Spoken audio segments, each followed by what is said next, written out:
How to see who viewed your TikTok profile. Hi everybody, welcome back to our channel.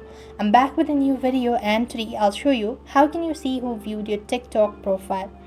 To view or to see who viewed your TikTok profile, you need to follow the simple steps.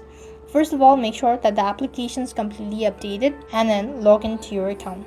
Once logged in, it's going to directly take you to the home page, and here click the profile or the initials from the bottom right hand side corner. Then you want to click on this footprint icon from the top right hand side corner of your screen. Now here you could see the user has actually viewed your profile.